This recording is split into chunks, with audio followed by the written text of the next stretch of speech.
제임스 카메론의 아바타는 평생 이어질 가능성이 충분합니다. 그리고 이건 농담이 아닙니다. 왜냐하면 우리는 아직 세 번째 편조차 보지 못했지만 감독은 이미 다섯 번째 편의 일부 장면 촬영을 마쳤기 때문입니다. 이 영화를 운 좋게 본 사람들은 시리즈 중 가장 감동적인 작품이라고 부르며 몇 시간 동안 눈물을 흘렸다고 합니다. 당연히 이는 이야기의 흐름을 바꿀 줄거리의 반전을 암시합니다. 게다가 일부 배우들은 이미 남은 세 편에서의 역할을 모두 촬영했으며 카메론 감독은 그동안 6번째와 7번째 아바타의 줄거리를 구상했습니다. 그래서 오늘 우리는 이 거장이 우리를 위해 무엇을 준비하고 있으며 프랜차이즈에 대해 어떤 거대한 계획을 세웠는지 모두 분석해 보겠습니다. 우선 아바타가 우리와 오랫동안 함께할 것이라는 사실을 의심한 사람은 아무도 없었다는 것부터 시작하겠습니다.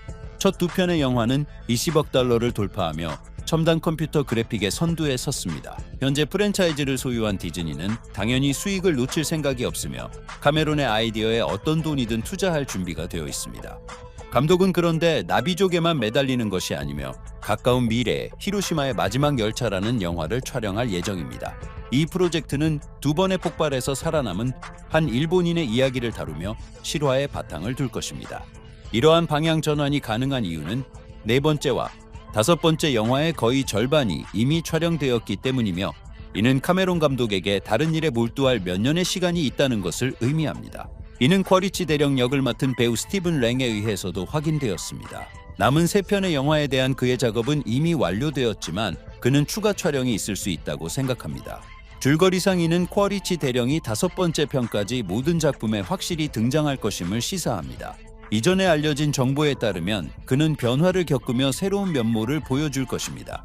아마도 두 번째 영화의 결말에서 그를 구해준 스파이더에 대한 그의 부성에 관한 이야기일 것입니다. 카메론 감독은 또한 쿼리치의 이야기가 다가오는 영화의 중요한 부분이 될 것이며 그의 줄거리는 예측 불가능할 것이라고 언급했습니다. 시네마콘에서 공개된 불과 제 영상에서는 쿼리치가 제의 부족의 얼굴 분장을 하는 모습이 담겨 있었습니다.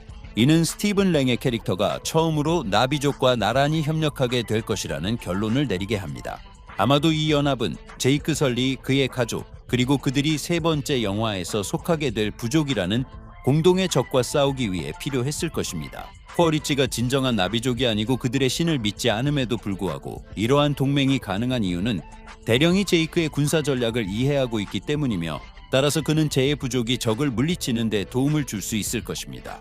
스티븐 랭과의 인터뷰를 통해 우리는 그의 캐릭터가 적어도 불과 재해 사건들을 살아남을 것이라는 것을 알고 있으며 이는 다른 영웅들에 대해서는 말할 수 없는 사실입니다.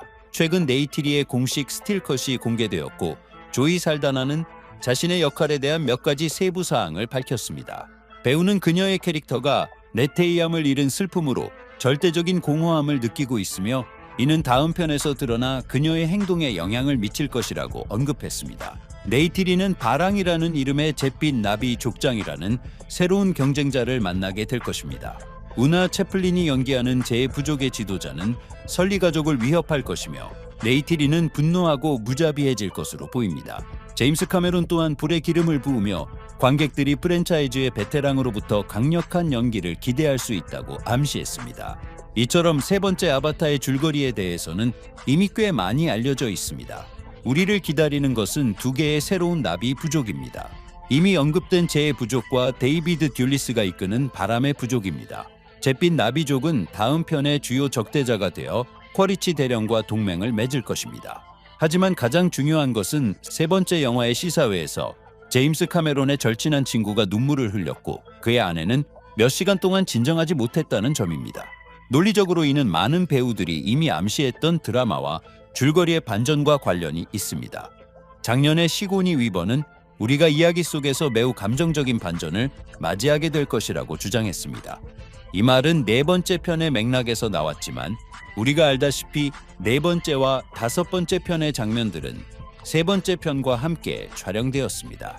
따라서 모든 정황은 바로 그 반전이 세 번째 영화에서 일어날 것임을 가리키고 있습니다. 또한 프랜차이즈의 화자가 바뀔 것이라고 발표되었습니다. 그 역할은 제이크 설리의 아들 로아크가 맡게 될 것입니다. 이는 불과 제가 우리가 가장을 보는 마지막 영화가 될 수 있다는 것을 의미합니다. 제작진의 모든 내부 정보와 암시는 쿼리치의 손에 제이크가 죽는다는 것을 시사합니다. 이는 네이티리의 절대적인 공허함을 유발하고 화자의 변경과 영화에 대한 첫 관객들의 반응을 설명하며 무엇보다도 우리는 쿼리치가 5번째 영화까지 프랜차이즈에 남을 것이라는 것을 알고 있습니다. 조이 살다나 또한 촬영이 끝나면 그녀가 50살이 넘을 것이라고 언급했습니다. 반면 샘 워딩턴은 인터뷰에서 그런 언급을 전혀 하지 않았습니다. 그리고 카메론 감독이 대부분 해피엔딩을 선호하지만 타이타닉에서 얼어붙은 잭의 충격적인 장면을 연출한 것도 바로 그입니다. 또한 감독은 새로운 아바타의 주제에 대해 이야기했습니다. 불은 증오와 폭력을 상징하고 잭은 끔찍한 사건 이후의 슬픔과 삶을 상징합니다. 그는 3번째 영화를 프랜차이즈 전체에서 가장 어두운 작품이라고 불렀으며 그래서 우리를 울게 만들 것입니다. 제이크는 처음부터 주인공이었고 그의 교체는 프랜차이즈에 대한 인식을 완전히 바꿀 것입니다. 다음 편은 복수라는 주제를 중심으로 전개될 것입니다. 설리 가족은 아들 중 한 명과 가장을 잃었기 때문에 타협하지 않을 것입니다. 죽음의 원인은 불의 나비와 동맹을 맺은 쿼리치로 밝혀질 것이며 이는 분노가 바로 그들을 향할 것임을 의미합니다. 또한 그를 구해준 아들과의 복잡한 관계를 잊어서는 안 됩니다. 3번째 아바타부터 스파이더의 역할은 점점 더 중요해질 것이며 이는 카메론 감독에 의해 확인되었습니다. 그리고 유출된 시나리오에 따르면 그가 판도라의 공기로 숨을 쉴 수 있게 될 것이라고 합니다. 또한 다음 영화부터 키리 역시 전체 줄거리 발전에 중요한 역할을 할 것입니다. 초점의 변화는 원칙적으로 젊은 배우들이 앞으로 수십 년 동안 프랜차이즈를 이끌어갈 수 있도록 하기 위한 논리적인 조치입니다. 4번째 영화의 목표는 설리의 아이들을 중심 역할로 세우는 것입니다. 제작은 이미 완료되었으며 이 작품은 툴쿤 라이더라는 부제를 가지고 있습니다. 겪었던 사건들 이후 설리 가족은 바람의 부족에게서 지지를 찾게 될 것으로 보입니다.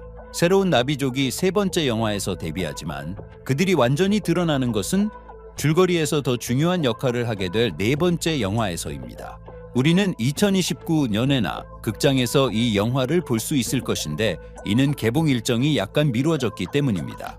재해 부족을 물리친 후 판도라의 주민들은 마침내 서로 싸우는 것이 무의미하며 주된 위협은 인간에게서 온다는 것을 깨닫게 될 것입니다. 따라서 5번째 편은 단결과 인류를 자신들의 행성으로 추방하는 기치 아래 진행될 것입니다.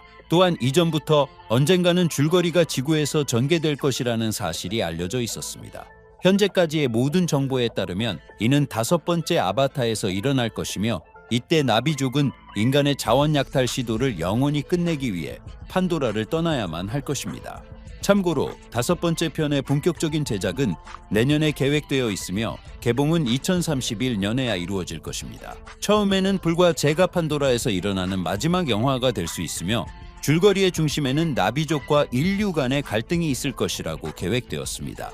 하지만 최근 정보에 따르면 줄거리는 결국 바뀌어 4번째 편에서야 새로운 인간 군대가 판도라에 도착할 것이라고 합니다. 이는 첫째로 과학자 카리나 모그 박사 역을 맡은 양자경의 데뷔로 알 수 있습니다. 그녀는 2편의 영화에 출연하며 인간의 스토리 아크 발전에 분명 중요한 역할을 할 것입니다. 그리고 둘째로 첫 번째 영화에서 파커 역을 맡아 판도라에서의 모든 작전을 지휘했던 조반니 리비시가 돌아올 것입니다. 충돌의 결과로 누가 이기든 상관없이 행성은 심각한 피해를 입을 것입니다. 재해 부족은 게다가 거대한 화산의 분화구에 살고 있는데 전쟁으로 인해 다시 활성화될 수 있습니다. 그리고 만약 3번째 영화에서 분화가 일어나지 않는다면 4번째에서 반드시 일어날 것이며 이는 나비족이 새로운 집을 찾아야 할 필요성을 야기할 것입니다. 짐작하기 어렵지 않게 그 집은 지구가 될 수 있습니다. 5번째 편은 카메론이 구상한 이야기의 마침표가 되어야 하며 그 가제는 에이와를 찾아서입니다. 나비족은 그녀를 신처럼 숭배하지만 그들이 그녀를 찾을 수 있을지는 미지수입니다.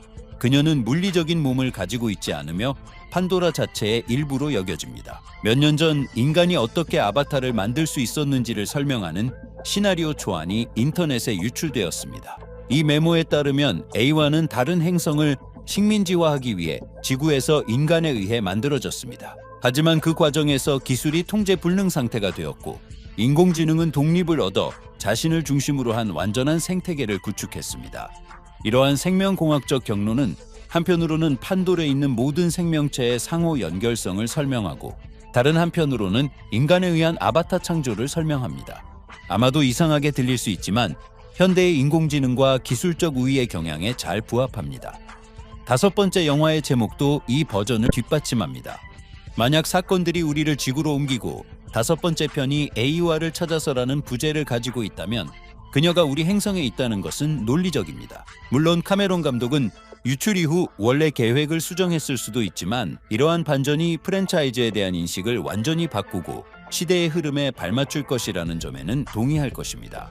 여섯 번째와 일곱 번째 편에 관해서는 감독은 단지 개략적인 구상에 그쳤습니다. 한 인터뷰에서 그는 다섯 번째 아바타 이후 프랜차이즈를 발전시킬 아이디어를 썼다고 확인했습니다. 그는 직접 감독을 맡지 않고 기꺼이 다른 사람에게 넘겨줄 것이라고 합니다. 이는 2035년경에 일어날 것이며 관객들이 프랜차이즈에 대한 흥미를 잃지 않을 경우에만 해당됩니다. 스튜디오는 승인을 내렸지만 5편으로 제한했습니다. 그러나 계속될 수 있는 선택지는 많으며 설리 가족이 반드시 주인공일 필요는 없습니다. 판도라가 가스 거인 폴리페모스 주위를 도는 14개의 달 중 하나라는 것을 잊지 말아야 합니다. 이는 이야기가 지구뿐만 아니라 새로운 집을 찾아 다른 행성으로 옮겨갈 수 있음을 의미합니다. 아바타는 의심할 여지 없이 전 세계적인 확장 계획을 가지고 있으며 스타워즈나 스타트rek과 같은 최고의 스페이스 오페라의 칭호를 놓고 경쟁하고자 합니다. 하지만 이것이 성공할지 여부는 댓글로 함께 논의해 봅시다. 오늘 소식은 여기까지입니다, 여러분. 새로운 영상으로 곧 다시 뵙겠습니다.